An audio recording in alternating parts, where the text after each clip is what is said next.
Pemirsa, uang sebesar 200 juta rupiah milik Brigadir Joshua hilang setelah meninggal dunia.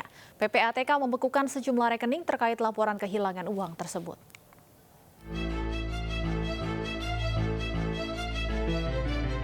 Pengacara keluarga Brigadir Joshua, Kamarudin Simanjuntak, mengungkap uang sebesar 200 juta rupiah milik kliennya lenyap dari rekening. Uang 200 juta rupiah berasal dari 4 rekening yang diduga dicuri. Namun yang janggal, uang milik Brigadir Joshua ditransfer setelah Joshua meninggal dunia. Seperti saya katakan yang lalu-lalu, ada 4 rekening daripada almarhum ini dikuasai atau dicuri oleh terduga Perdi Sambo dan kawan-kawan. Handphonenya, ATM-nya di 4 bank, kemudian laptopnya merek Asus dan sebagainya. Ternyata benar seperti saya katakan kemarin, libatkan PPATK. Mengapa ada transaksi sedangkan orangnya sudah mati, kan begitu. Tadi terkonfirmasi sudah, memang benar apa yang saya katakan itu benar, bahwa tanggal 11 Juli 2022 itu masih transaksi orang mati mengirimkan duit. Coba kebayang nggak kejahatannya? Orang mati, dalam hal ini almarhum, transaksi uang, mengirim duit ke rekeningnya salah satu tersangka. Ajaib ke? Ayah Brigadir Joshua menyebut uang 200 juta rupiah berasal dari hasil kerja Joshua selama 10 tahun menjadi anggota Polri. Joshua juga disebut kerap diberi uang oleh istri Sambo, yaitu Putri Chandrawati. Uang sejumlah itu di rekening almarhum anak kita agak wajar. Kita ingat tuh dia sudah jalan 10 tahun bekerja. Dan selama ini dia belum ada tanggungan sama sekali. Yang dia tanggung hanya diri dia sendiri. Pusat Pelaporan Analisis dan Transaksi Keuangan PPATK mengaku telah membekukan sejumlah rekening terkait aliran dana dari rekening milik Joshua. Ada beberapa rekening yang terkait ya, cuman nama-nama dari rekening siapa saja, berapa jumlahnya itu kita masih lakukan koordinasi terus ya dengan penyidik, dalam hal ini Barreskrim Polri. Ya itu saya sebutkan tadi rekening-rekening yang terkait dengan tersangka maupun korban ya. Keluarga Brigadir Joshua juga sudah melaporkan kasus hilangnya uang di rekening Joshua ke polisi. Tim Liputan iNews melaporkan.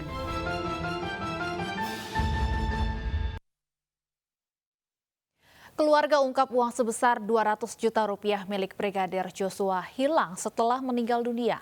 PPATK membekukan sejumlah rekening terkait laporan kehilangan uang tersebut.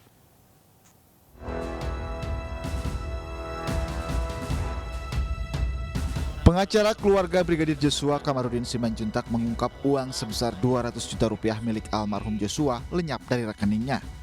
Uang 200 juta itu berasal dari 4 rekening yang berbeda yang diduga dicuri.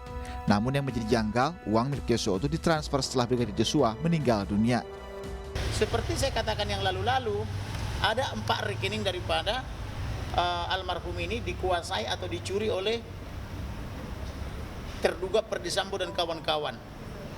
Handphonenya, ATM-nya di 4 bank, kemudian laptopnya merek Asus dan sebagainya.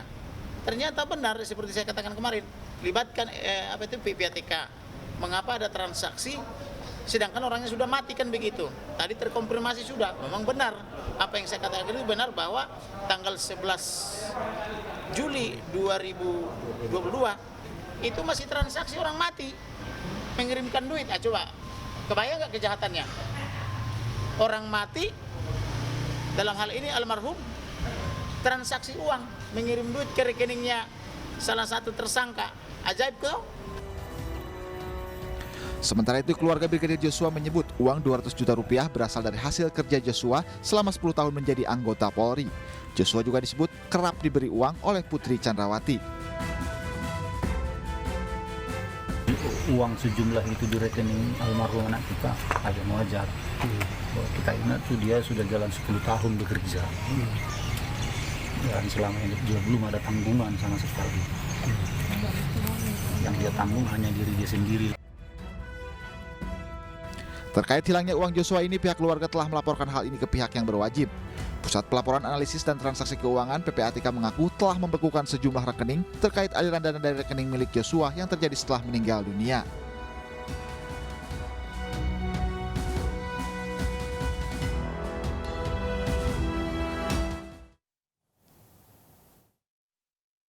Kemudian mengirim tim ke Jambi kembali untuk ekshumasi, pemanggilan dan permintaan keterangan siber dan digital forensik, pemanggilan permintaan keterangan 4 orang pengurus rumah ex Kadif Propam karena juga ada yang bukan polisi, Pak, yang orang sipil ya.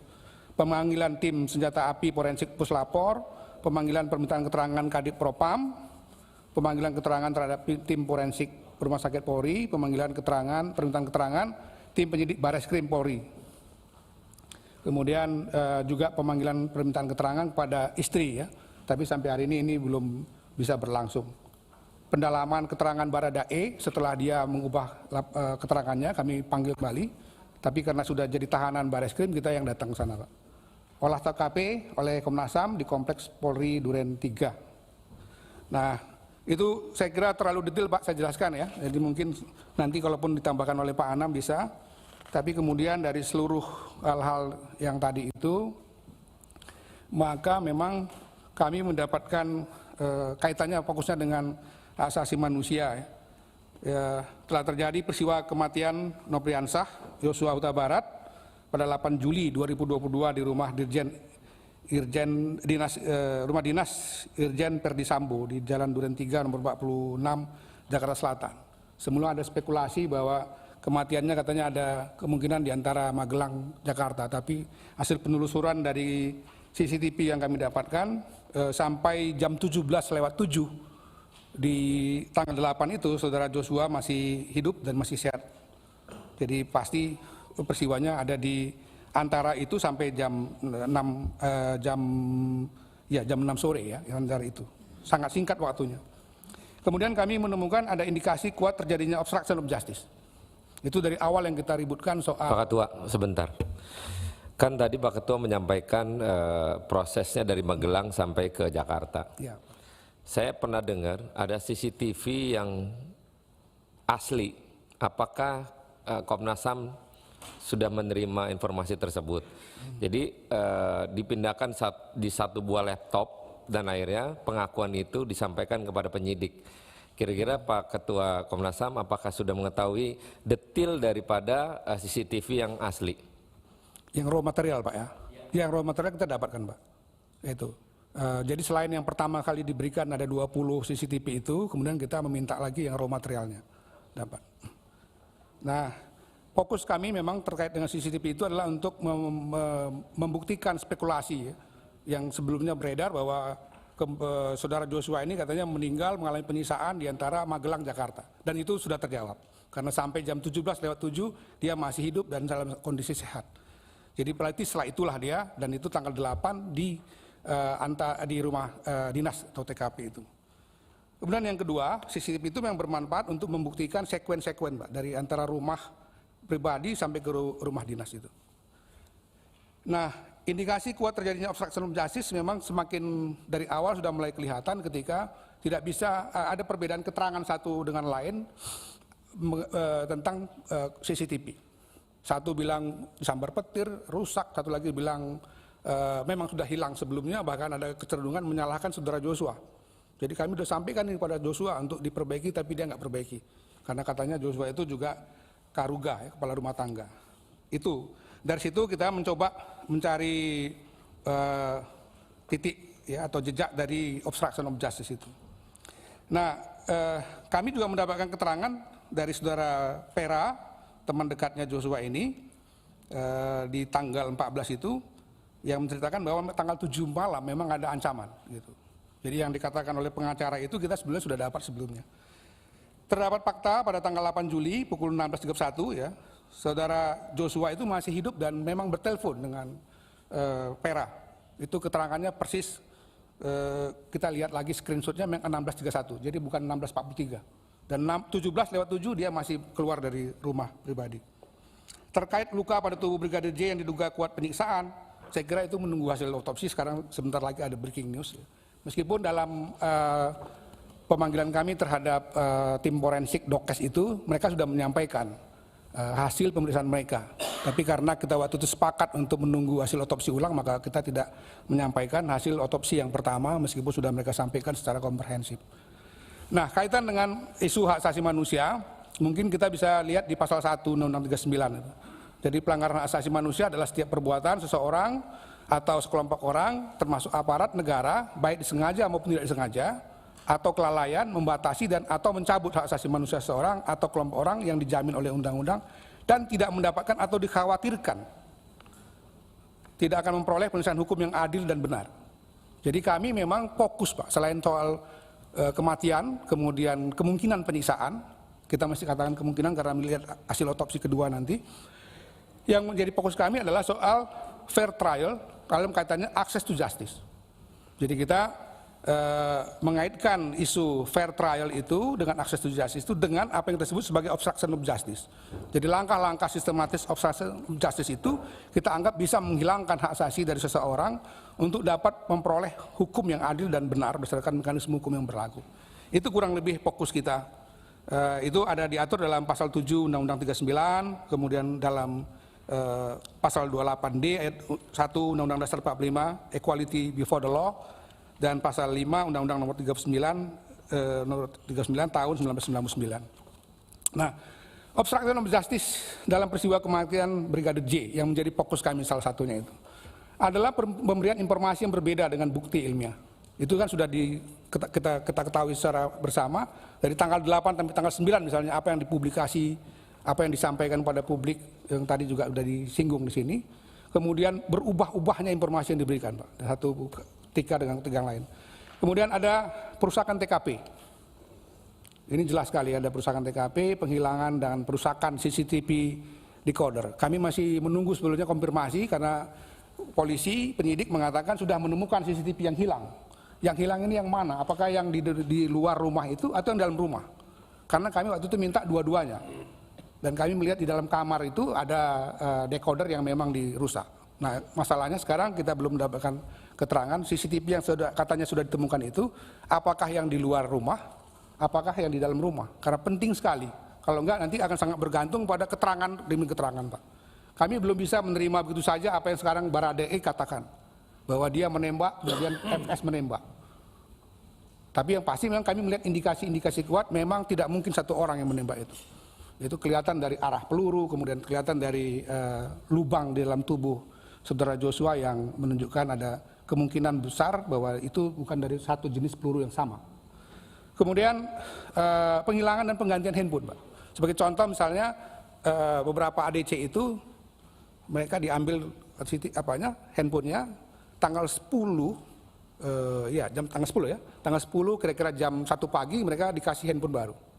Saudara Richard atau Baradae tanggal 19 diambil oleh Makobrimob, dikasih lagi HP jenis baru. Dari HP yang antara 10 sampai 19 itu ditemukan, Pak, ada upaya-upaya membangun skenario misalnya. Yang jawaban-jawaban sebagai bawahan pada atasan, siap komandan. Nah, itu misalnya itu sangat kentara di situ. Tapi HP pada tanggal 10 ke belakang, termasuk pada hari H itu sampai sekarang belum ditemukan. Jadi mungkin ini bisa juga nanti pada pertemuan dengan Kapolri dan Mabes Polri bisa ditanyakan apakah itu sudah didapatkan. Karena itu sangat penting saya kira untuk mendukung. Kalau enggak nanti dalam proses persidangan kita khawatirkan sangat bergantung pada keterangan demi keterangan, meskipun sudah ada pengakuan terbuka dari saudara FS ini kepada penyidik maupun kepada Komnas HAM bahwa dia adalah otak dari pembunuhan ini dan otak dari rekayasa. Itu dikatakannya. Penghapusan jejak komunikasi, pesan, panggilan, telepon, dan WA. Kemudian penghapusan jejak digital atau foto-foto. Nah, di publik memang terjadi berbagai kesimpang siuran mengenai informasi apa yang menjadi peristiwanya, apalagi kemudian dikaitkan dengan isu tentang motif yang itu menjadi semakin tambah seru ya dalam tanda petik karena ada isu-isu yang kemudian itu sangat privat itu. Hambatan dan tantangan kami saya kira waktu pelaksanaan permintaan keterangan Komnas HAM RI terhadap para pihak bersamaan dengan pemeriksaan. Jadi untuk kali ini agak beda, KM 50 dulu Komnas HAM penyelidikan. Setelah itu hasil penyelidikannya dikasih ke Barreskrim. Kalau ini kan berbarengan. Jadi kami melakukan penyelidikan non pro justisia, mereka melakukan satu proses penyelidikan dan dilanjut mereka dengan penyidikan. Jadi seringkali bertumpang tindih, Pak, sehingga sudah diagendakan hari Senin misalnya diubah lagi, sudah diagendakan dikasihkan barang misalnya gitu sekian jumlahnya tapi kemudian tidak seperti yang dijanjikan. banyak informasi yang beredar di publik yang simpang siur sehingga menimbulkan asumsi negatif dan meluasnya ujaran kebencian khususnya di media sosial. Jadi saya sependapat dengan Pak Ketua ya. Saya kira memang setidak-tidaknya ya mungkin kita harus mengajak semua pihak di publik ini untuk ya fokuslah pada masalahnya, mencari siapa sesungguhnya yang melakukan ini, walaupun sudah mengakui dia melakukan kan masih sebelum sepenuhnya, Pak. Apa benar misalnya kalau dipakai Baradae keterangannya, apa benar cuma berdua? Kan mungkin juga lebih dari itu atau mungkin bagaimana, itu saya kira dalam kaitan dengan fair trial, prinsip-prinsip bagaimana penegakan hukum dijalankan dengan sebenar-benarnya berdasarkan satu peristiwa yang sesungguhnya, itu saya kira sangat penting. Saya kira demikian Pak Ketua, kalau masih diizinkan mungkin Pak Anam bisa menambahkan yang lebih detail karena beliau yang memimpin tim. Terima kasih. Mungkin Pak Anam agak sedikit detail karena kita ngelihat Pak Anam lebih reaktif, maka berikanlah informasi kepada kita agar kita enggak buta terkait dengan di Jambi juga bagaimana proses Pak Anam berkomunikasi dengan pihak keluarga, apakah ada hal-hal yang disampaikan di berita tentang pemotongan jari lah atau menyiksa almarhum dengan segala jenis informasi yang beredar di media sosial. Silakan Pak Anam. Ya, terima kasih pimpinan. Bismillahirrahmanirrahim. Yang pertama-tama saya mau menstate apa yang diucapkan oleh Pak Mahfud, Prof. Mahfud. Apakah betul saya bertemu sama Sambo? Betul. Omongannya ya cuma nangis saja, saya nggak tahu apa yang terjadi. Itu yang pertama. Sehingga apakah saya tahu kasus sebelum-sebelumnya, saya nggak tahu sama sekali. Kenapa saya bisa bertemu dengan Pak Sambo? Karena memang biasanya saya hampir banyak kasus yang saya kirim surat ke Propam maupun ke Bitpropam di Polda-Polda dan sebagainya itu. Dan saya memang sebelum berangkat juga bilang ke Pak Tovan sebagai ketua, dan itu memang di kami seperti itu. Kalau saya mau ketemu sama siapa atau saya ditelepon sama siapa, saya akan bilang kepada Pak Tovan. Terus akhirnya ketemu, cuma nangis-nangis, saya nggak tahu apa yang terjadi. Terus balik dari Propam, saya laporkan ke Pak Tovan bahwa ini ternyata Pak Sambo cuma nangis-nangis saja. Nah, itu yang terjadi. Nah, ketika ketemu sama Prof. Mahfud, saya juga bilang demikian, seperti persis yang tadi dibilang oleh Pak Prof. Mahfud, cuman kurang lengkap. Kurang lengkapnya terus saya tantang begini, Pak Prof. Mahfud, dengan kejadian kayak begini, Prof. Mahfud masih percaya pada saya? Oh percaya, saya sama Mas Anam percaya. Nah kalau percaya, ya tolong hormati saya bilang begitu. Nah akhirnya beliau ya lanjut jalan, jangan geser-geser. Oke, saya nggak pernah geser. Komnas HAM berangkat dari keluarga Jambi. Jadi waktu saya di keluarga Jambi, itu juga ditelepon sebenarnya sama Pak Mahfud. Beliau masih ada di mana, di Jeddah, masih dalam haji. Saya ditelepon, Mas Anam, ini gimana hasilnya? Hasilnya ada dua, karena Komnas HAM ini berangkatnya tidak berangkat dari TKP. Komnas HAM tidak berangkat dari apa yang muncul di publik dari kepolisian. Komnas HAM berangkat dari isu yang beredar bahwa telah terjadi penyiksaan dan kematian bagi Brigadir J. Makanya kami datang duluan ke Jambi tanggal 16 sampai 18 itu. Nah di antara itu saya ditelepon oleh Prof. Mahfud, gimana ini perkembangan? Saya bilang saya sudah ketemu sama keluarga Jambi, saya cek semua foto yang sudah beredar di publik, apakah betul foto ini diambil di keluarga Jambi? Betul, waktu itu ditemuin sama Pak Samuel, sama ibunya, sama tantenya, sama bibinya, sama adiknya. Mas Reza yang jadi polisi. Terus ada beberapa warga di sana yang juga ikut nimbrung waktu proses permintaan keterangan. Ada dua yang penting yang kami dapatkan. Satu, mengkonfirmasi soal foto dan luka. Jadi foto dan luka itu memang kami konfirmasi kapan diambilnya, bagaimana cara ngambilnya, termasuk bagaimana dia nyentuh jenazahnya, bagaimana karakter luka dan sebagainya, itu kami dapat semua. Itu yang pertama. Yang kedua, kronologi juga di... Pak Anam ada foto-fotonya nggak? foto-foto yang kami ini beredar di publik, cuman prosesnya di sini kami kasih foto halaman pertama. Mana ya? Ya ini di latar belakang itu ada foto prosesnya. Walaupun ini nggak lengkap, ini sebenarnya gede ya, 2 ruangan begitu jadi 1. Jadi semua kumpul di situ dan ngasih informasi sekitar 6 sampai 7 jam, lumayan. Jadi lumayan panjang konfirmasi semua bagaimana pertubuhan almarhum Joshua dan lain sebagainya terkait foto-foto dan keterangan. Termasuk juga ketika misalnya mulai dari jenazah datang sampai jenazah dikuburkan, itu semua kami tanya. Termasuk juga peristiwa yang Brigjen Hendra yang datang malam-malam terus ditutup pintunya semua, yang katanya di publik memang membawa banyak polisi di sana, itu juga diceritakan pada kami. Nah, itu cukup detail waktu itu kami mendapatkan informasi itu. Nah, informasi yang lain yang kami dapatkan dan ini jadi pegangan Komnas HAM sampai detik ini melakukan serangkaian pemantauan dan penyelidikan adalah pengakuan dari saudari V.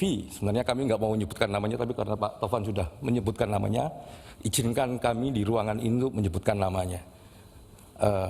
Saudari Vera yang itu merupakan pacarnya dari Joshua.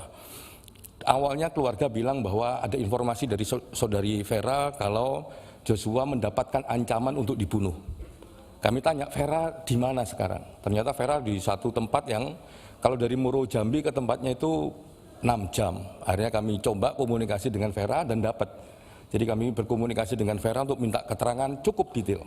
Yang salah satu intinya adalah bahwa memang betul jam 7, tanggal 7 malam, kan kematian tanggal 8, tanggal 7 malam memang ada ancaman pembunuhan.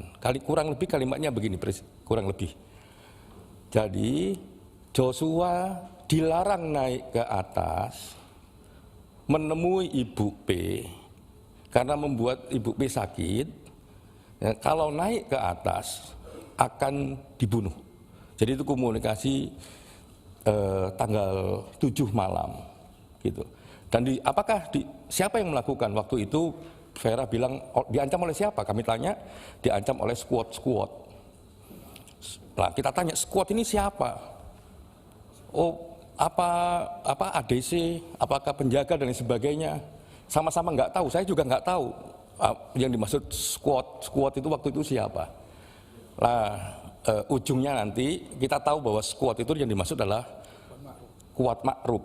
Squad, ternyata si Kuat, bukan squad penjaga begitu ternyata. Nah, itu satu yang penting. Dan di sini nggak ada urusannya dengan nangis-nangis seperti yang diberitakan. Jadi nangis-nangis itu, jadi Vera cerita soal nangis-nangis itu 2-3 minggu sebelum tanggal 7. Dan kami cek di rekam jejak digitalnya memang Juni sampai Januari itu kita cek semua memang ini urusannya lain. Berbeda dengan urusan ancaman pembunuhan. Ini urusan pribadi, kalau ini memang dengan sangat jelas ada soal ancaman pembunuhan. Itu yang menjadi basis Komnas HAM melakukan semua pemantauan ini. Jadi satu soal penyiksaan, dugaan penyiksaan, yang kedua memang soal ancaman pembunuhan. Nah, oleh karenanya kami langsung memanggil, pertama kali yang kami panggil di sini, di timeline ini, kami langsung ketemu, mendiskusikan dengan dokter forensik kami. Jadi dokter forensik independen yang biasa kami pakai untuk menanyakan foto ini bagaimana dan sebagainya, kita sandingkan dengan keterangan yang kami dapat di Jambi. Habis itu, berikutnya kami panggil Dokes untuk melihat semuanya. Nah, manggil Dokes ini yang melakukan otopsi, kami tidak melihat hasil forensik otopsinya. Kami tidak mau ditunjukin, kami nggak mau.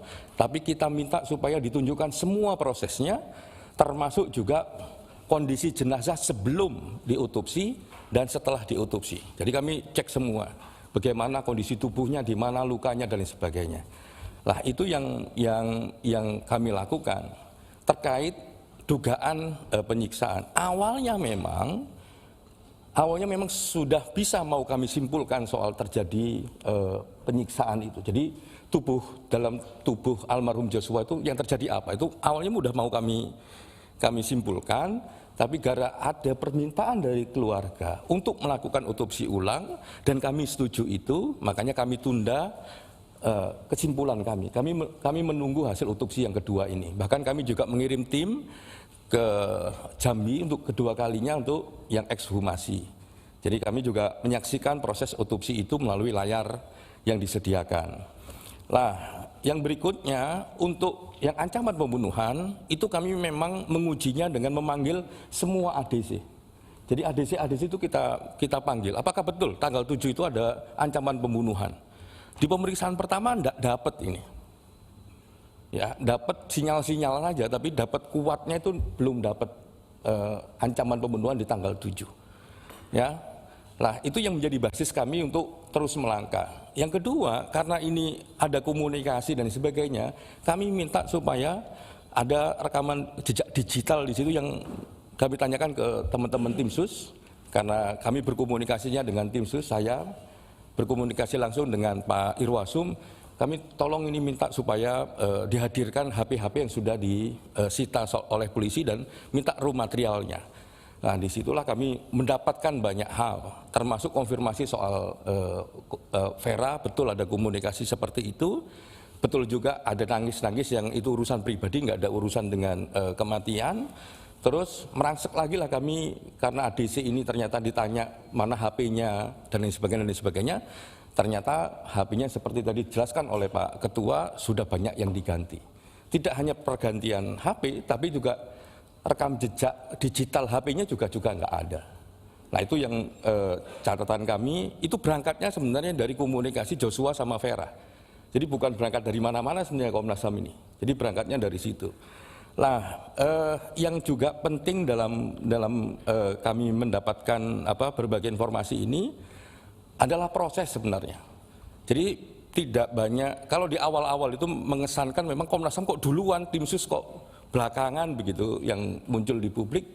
Memang kondisinya nggak tahu, kami nggak tahu bagaimana tim sus bekerjanya, tapi kalau karena kami berangkatnya dari dugaan penyiksaan dan adanya ancaman, komunikasi ancaman, itulah kami uji. Kami minta didatangkan ADC, kami minta supaya HP-HP yang sudah sudah diambil, disita, minta untuk raw materialnya mana dan sebagainya, akhirnya itu dikasih.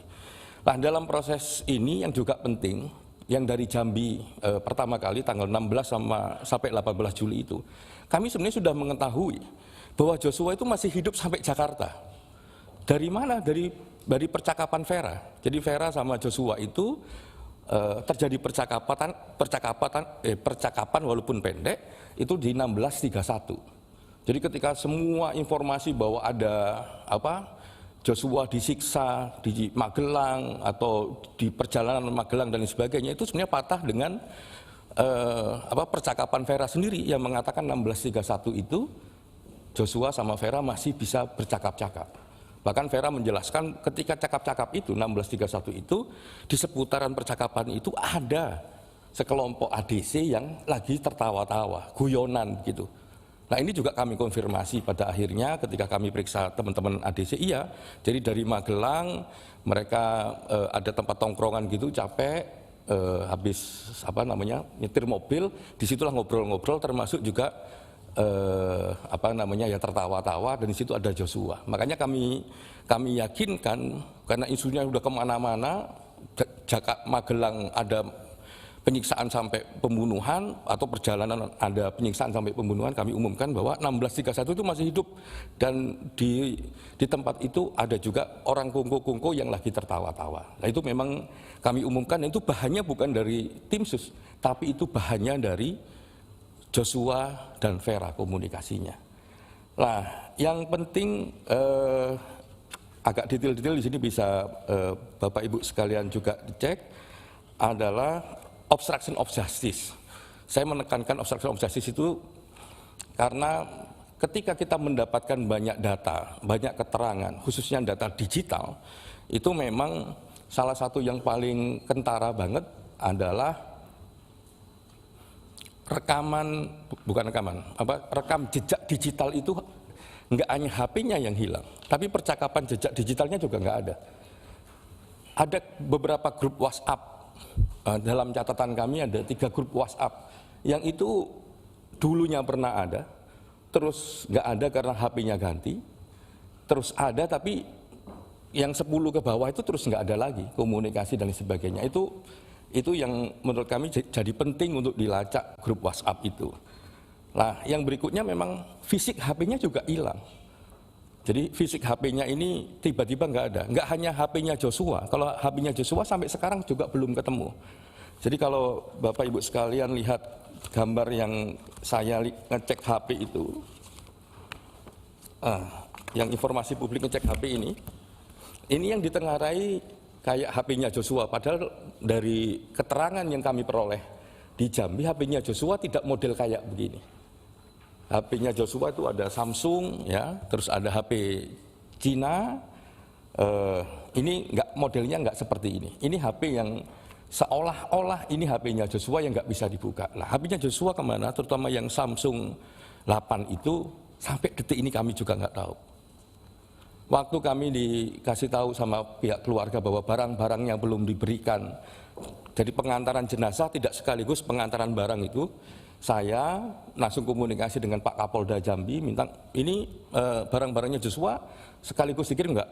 Ada Pak Anam, ini di kantor ada dikasih dos, nanti kalau bisa Pak Anam sama saya ngasih ke keluarga ya. Saya bilang, waduh, saya lagi besoknya mau ketemu Prof Mahfud juga waktu itu, sehingga monggo Pak Kapolda aja yang memberikannya. Ternyata HP yang penting ini tidak masuk dalam rombongan barang yang diberikan kepada pihak keluarga, sehingga sampai sekarang HP itu tidak jelas keberadaannya. Padahal TKP sudah rusak. Yang paling penting adalah rekam jejak digitalnya kayak apa. Nah, itu terus yang berikutnya yang juga penting, kami juga mendapatkan dari cyber ini, dari rekam jejak digital ini, foto tanggal 8 di TKP. Nah, nggak bisa dibuka di sini, mohon maaf, biar nggak mengganggu proses penyidikan di kepolisian nanti. Ini nanti juga akan kami rekomendasikan kepada kepolisian. Mungkin juga Pak Polisi pasti sudah punya juga, tapi kami juga punya itu. Jadi foto di TKP tanggal 8 pasca kejadian. Jadi kalau kejadian itu, Pak Anam, boleh dong kita lihat. Tapi kita rapat tertutup untuk menjaga rahasia. Kalau saya kasih tunjuk aja, nggak usah tertutup gitu, boleh? Ah, boleh.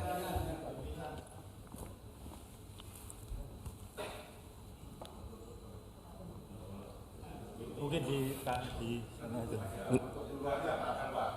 Ini kan semuanya juga mau lihat itu, nggak bisa parsial begitu. Nggak perwakilan begitu. Dibuat tertutup aja, kalau memang mau dibuat tertutup. Tapi kalau sebentar, kalau itu bisa mengganggu proses yang sedang berlangsung di kepolisian, saya kira nggak ada masalah, itu ditunda melalui saja. pimpinan. Jangan, kalau ini pasti akan mengganggu proses penyidikan teman-teman kepolisian. Jadi kalau saya buka ke depan mungkin terbatas, atau kalau enggak ya ditutup forumnya. Oke, kalau gitu lihatkan ke saya, nanti ke pimpinan, nanti kita informasikan ke teman-teman.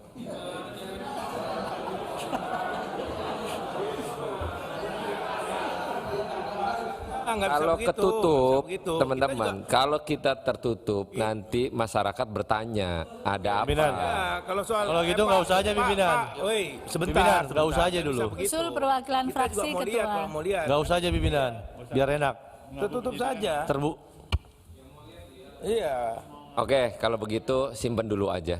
Simpan dulu aja pimpinan. Jangan ngerasa. Ya, kami mendapatkan foto yang terjadi di tanggal 8 di TKP pasca peristiwa kejadian, pada posisi yang paling penting adalah pada posisi jenazah yang masih ada di tempatnya, di lokasi Duren 3 tanggal 8 pasca kejadian. Itu kami juga mendapatkan. Terus tadi kalau Pak Topan bilang komunikasi publik, komunikasi HP dengan HP dan lain sebagainya, kami juga mendapatkan salah satu yang juga penting adalah perintah untuk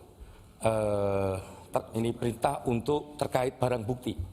Nah, itu supaya dihilangkan gitu ya. dihilangkan jejaknya, itu juga ada. Jadi di jejak digital itu kami mendapatkan itu. Itulah kami meyakini, ya, walaupun ini belum kami simpulkan, meyakini adanya obstruction of justice, gitu. Jadi yang menghalangi, merekayasa, membuat cerita dan lain sebagainya, yang itu membuat kenapa proses ini juga mengalami hambatan untuk dibuat terang benderang. Tapi ketika kita mendapatkan berbagai rekam jejak digital itu memudahkan kita semua sebenarnya untuk mulai membangun kembali fakta-fakta dan terangnya peristiwa. Nah, syukur kalau misalnya kemarin kita mendengarkan dari teman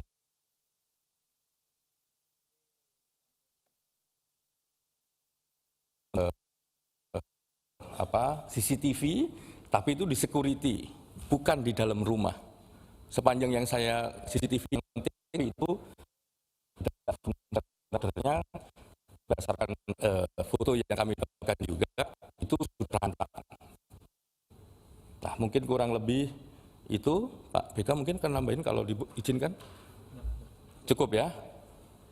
Oh, terima kasih. Terima kasih teman-teman.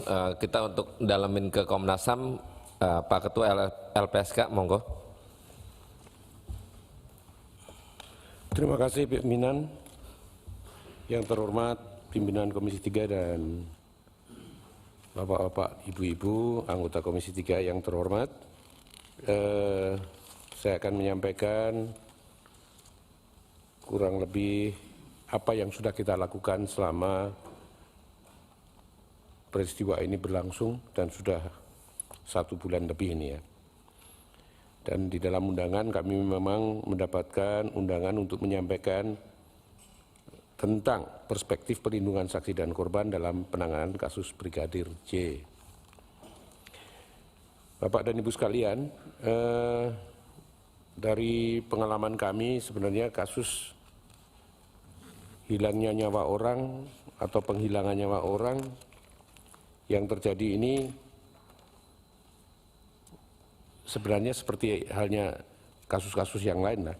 Bahkan yang tingkat kesadisan maupun kualitas kriminalnya itu lebih tinggi juga banyak.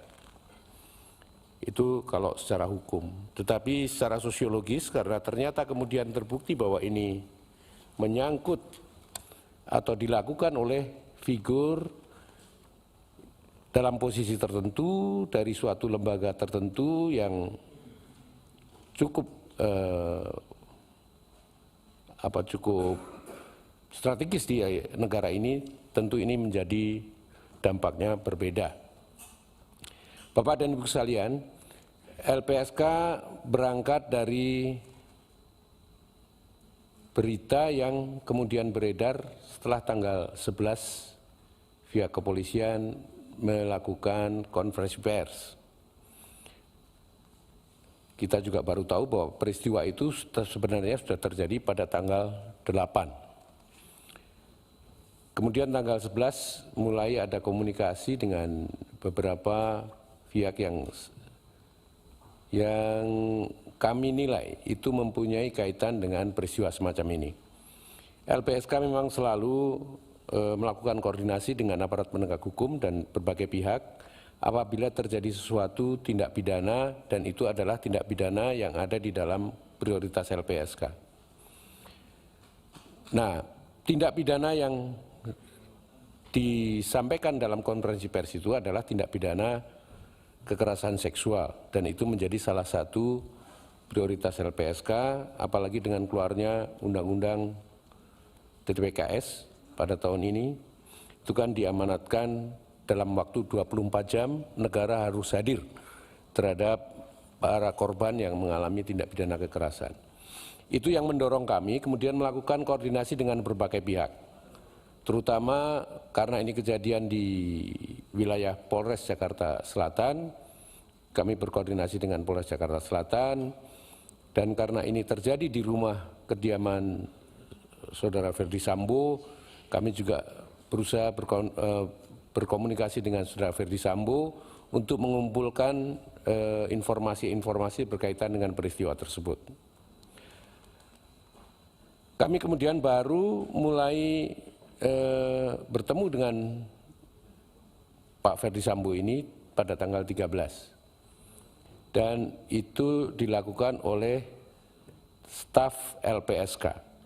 Jadi bukan pimpinan LPSK atau pejabat struktural di LPSK, tetapi staf LPSK dari Biro Penelaahan Permohonan. Karena kami mencoba mengumpulkan informasi-informasi. Karena sampai pada saat itu tindak pidana yang muncul itu baru dugaan terjadinya tindak pidana pelecehan seksual atau kekerasan seksual dan tindak pidana percobaan pembunuhan terhadap Brigadir J. Nah, ini yang kemudian kami merasakan kejanggalan belakangan, mengapa tidak ada laporan model A terhadap matinya Brigadir J pada tanggal 8 itu. Tetapi yang masih dugaan itu kekerasan seksual dan percobaan pembunuhan, justru laporannya sudah lebih dulu ada. Kemudian kami berlanjut ketika tanggal 13 itu Baradae mengajukan permohonan kepada LPSK untuk menjadi saksi dalam kasus percobaan pembunuhan. Disusul kemudian tanggal 14 Ibu Putri menyampaikan permohonan perlindungan sebagai korban tindak kekerasan seksual. Atas dasar laporan tersebut kemudian kami melakukan asesmen maupun investigasi ke berbagai pihak, bukan hanya ke pemohon saja. Dan akhirnya kami sampai pada kesimpulan bahwa kedua permohonan ini sulit kami terima, permohonannya untuk menjadi terlindung dengan berbagai hal dan berbagai pertimbangan. Yang pertama karena Ibu P ini ketika tanggal 16 ditemui oleh LPSK bersama dengan instansi lain, Komnas Perempuan, siapa lagi ya? Bersama Komnas Perempuan, Ibu P sama sekali tidak bisa memberikan keterangan apapun kepada kami pada waktu itu. Kemudian kami berusaha menulis surat, juga melalui penasihat hukumnya agar kami bisa bertemu dengan Ibu P untuk bisa menggali keterangan tetapi tidak bisa terlaksana. Sampai akhirnya kemudian pengacara bersama dengan psikolog yang selama ini menangani Ibu P, entah ini dari pribadi maupun dari kepolisian, saya tidak terlalu tahu, datang ke LPSK dan kemudian ada permintaan bagaimana kalau asesmen psikologinya memakai hasil yang dimiliki oleh psikolog dari Ibu P ini. Tentu kami menolak dalam artian kami tetap menjaga independensi, artinya kami tetap harus melakukan asesmen sendiri kepada yang bersangkutan. Karena asesmen psikologis bagi LPSK itu bukan hanya sekedar untuk dipakai untuk pemulihan psikologi saja, tetapi juga ditempatkan sebagai bagian dari investigasi. Jadi di situ maksudnya LPSK harus menggali, kalaupun betul terjadi depresi, trauma dan sebagainya, sebabnya apa? Apakah sebabnya karena kekerasan seksualnya, atau karena pemberitaan media yang demikian gencar, atau ada sebab-sebab lain. Ini sejalan dengan hal yang disampaikan oleh Pak Ferdi Sambo pada tanggal 13, ketika bertemu dengan staf kami, permintaan dari yang bersangkutan ini agar LPSK bisa memberikan perlindungan pada istrinya dari pemberitaan yang menyudutkan istri maupun keluarganya. Tentu saja ini tidak bisa dipenuhi oleh LPSK karena pertama LPSK bukan laporan ini kepada